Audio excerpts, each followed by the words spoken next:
Korang pernah dengar 1 TB RM20? Hah? 1 TB RM20? What? Betul ke story 1 TB RM20? Korang jangan mudah percaya.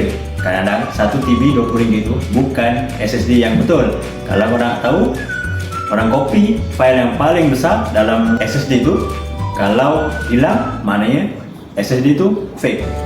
Kemudian korang cek, download lah software daripada internet, korang cek sama ada betul ataupun tak storage tu, capacity storage tu 1 TB ataupun tak. Jadi kalau boleh beli SSD yang ada jenama. Kalau ada yang bukan ada yang tak ada jenama tu, elakkanlah, tak payah beli. Jadi korang kena hati-hati, jangan fikir harga murah korang nak beli 1 TB RM20.